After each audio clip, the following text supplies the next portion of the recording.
A todo esto, ahora vamos a la defensa antiaérea.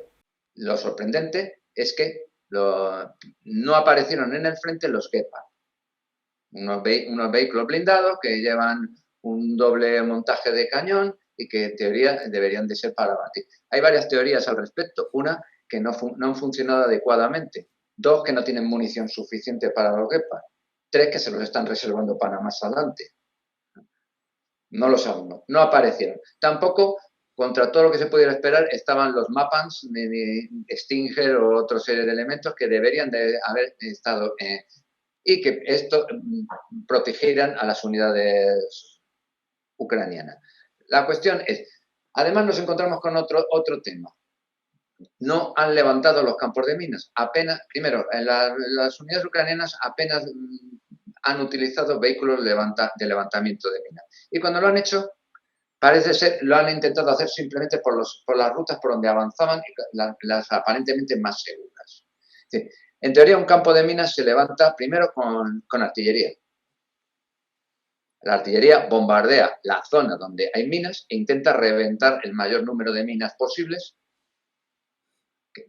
para, en lo posible, despejar. Luego, estos vehículos cazaminas protegidos porque van avanzando y las demás unidades van detrás. ¿Qué ocurre? Ese avance es lento. Debería de haber seguido funcionando la artillería ucraniana, pero la artillería ucraniana no funcionó. Yo lo atribuyo también a varios motivos. Una, estaban tirando a máximo alcance. Esto hace sufrir mucho los tubos de las piezas. Segundo, el máximo alcance obliga a tirar en un ángulo de 45 grados. Esto implica que una vez que estás tirando en 45 grados hay que bajar tubo, volver a cargar y volver a disparar. Eso lleva un tiempo. Y al final también de esta forma los sistemas hidráulicos de elevación, de orientación, los frenos, recuperadores sufren mucho. Con lo cual es muy posible que las piezas ucranianas en un determinado momento estuvieran ya teniendo dificultades para continuar la cadencia. Y tuvieron que suspender el fuego o limitarse exclusivamente a batir la primera línea rusa.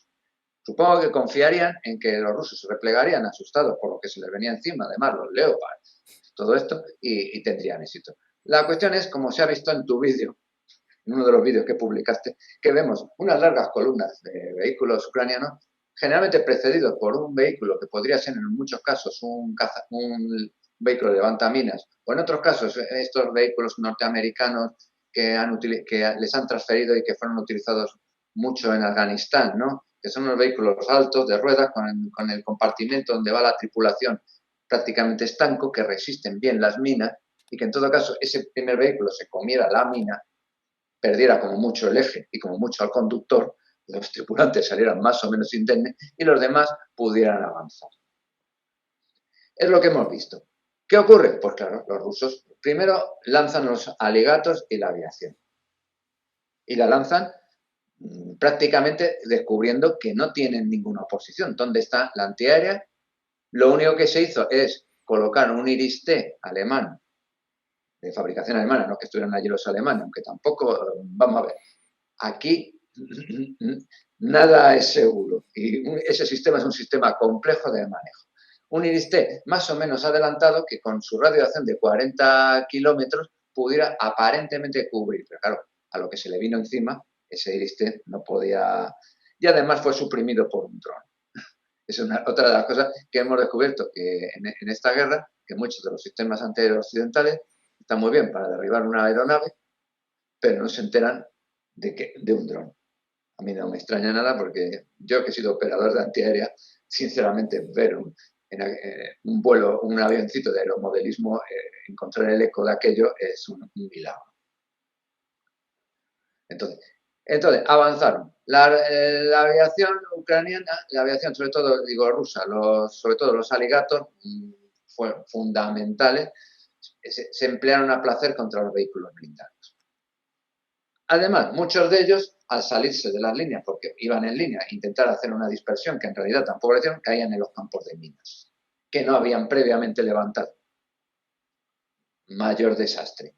Es decir, y luego, además, encima, tuvieron los defensores también desde sus posiciones y la artillería rusa también ahora pudo intervenir. ¿Cómo está? Les dejaron llegar hasta las posiciones o los puntos y las coordenadas previamente prefijadas para hacer sus eficacias, abrieron fuego y lo mismo, más bajas, más daño. Además, los rusos hicieron otra cosa, que es, ellos sí tenían margen para alargar el tiro. Según avanzaban los ucranianos, alargaron el tiro a retaguardia de las unidades ucranianas, sembrando a su vez de minas los caminos por donde habían avanzado los ucranianos. Por lo cual, cuando intentaron la retirada, se encontraron nuevos campos de minas. Esto es, a grosso modo, el desarrollo de las primeras horas o el primer día de combate de lo que ocurrió. Hay también otro elemento. A la última hora, los norteamericanos, digo, es que los ucranianos utilizaron los HIMARS para abatir esas posiciones que tenían los rusos móviles en primera línea. Es decir, como no conseguimos suprimir el fuego, lo vamos a suprimir con lo único que tiene un alcance superior a la artillería cañón, los HIMARS. Sí, queda muy bien, bombardearon, supongo que tendrían los rusos un número de bajas, pero al utilizar los HIMARS, a su vez, señalaron la posición de estos mismos a la aviación rusa, que los pudo batir. Se utilizaron bombas planeadoras GBU que hicieron mucho daño en el despliegue, a su vez, artillero de donde estaban situados los HIMARS. Ese fue el primer objeto. Si hubiera, además, encima no utilizaron lo que te digo, un segundo eje, que luego, curiosamente, intentaron probar en días posteriores, que fue te voy a decir el nombre exactamente, Lobov.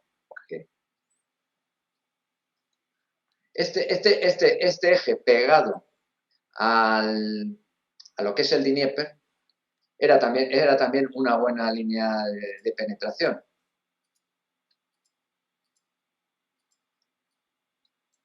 Si te fijas, si hubieran llegado a Kamiansk o a Basilivka, las dificultades para los rusos hubieran sido importantes.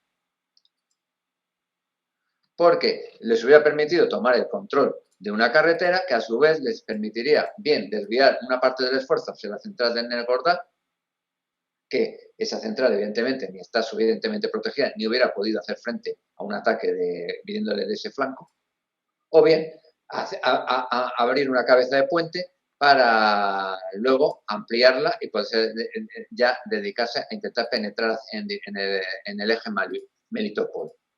Pero no lo hicieron. O sea, lo han hecho, un día han atacado en un sitio y otro día han atacado en otro.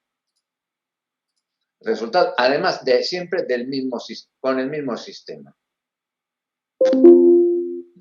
Mando vehículos, la artillería intento protegerla de la contrabatería rusa, efectivamente lo consigo, pero como consecuencia de ello me veo muy limitado en los alcances. Hay también tener en cuenta una cosa por la que las piezas ucranianas no quieren realmente librar combates de contrabatería. Es decir, el concepto de artillería occidental del soviético, llamémosle así, es bastante diferente. Es decir, las piezas occidentales en general buscan precisión, buscan alcance. Y además, y ahora mismo las piezas que tenemos, los calibres que están en servicio en Occidente, básicamente 105 y 155, son los únicos calibres que hay. En el 155, que es el más empleado porque es el más potente, el 105, digamos, emplea apoyo directo, que es a las unidades que avanzan, digamos, objetivos muy inmediatos a nivel brigada. Aquí no he visto yo tampoco en la utilización de calibre 105 por ningún lado. Pues se dice que les dieron que han recibido piezas británicas Lycan, pero yo no las he visto actuar mucho. Supongo que por el mismo motivo de que esas piezas tienen que acercarse más a las líneas de contacto y son objetivos, además son remolcadas, son objetos de contrabatería. Es decir, el 155 es una pieza que es de cierre de tornillo. Esto implica, para que te hagas una idea, se introduce el proyectil, se introduce la carga de proyección, se cierra el tornillo, se dispara. Como el acerrojamiento o el cierre es mucho más hermético, es muy hermético, se consiguen muchos alcances y bastante precisión. Por contra, las piezas rusas en general son de cierre de cuña y vaina.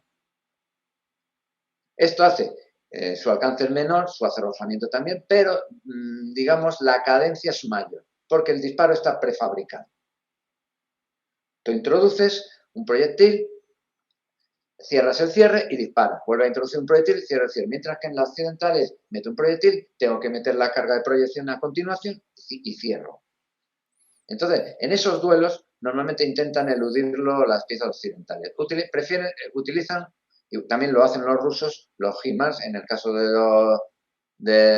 los rusos, todos los sistemas de cohetes que tienen, los GRAD, etc.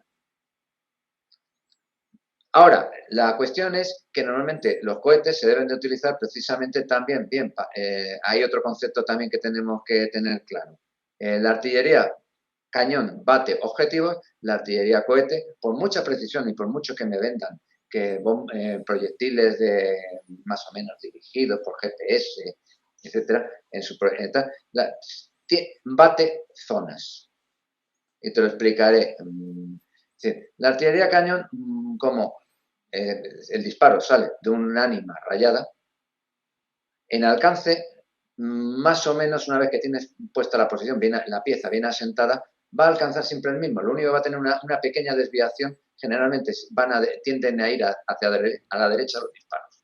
Corriges, pero y en muy poco tiempo está. En cambio, la artillería cohete, por su naturaleza de que el proyectil, digamos, lleva una carga propulsora propia, en dirección y se estabiliza por aletas, en dirección suelen ir clavados, pero hay una horquilla en alcances.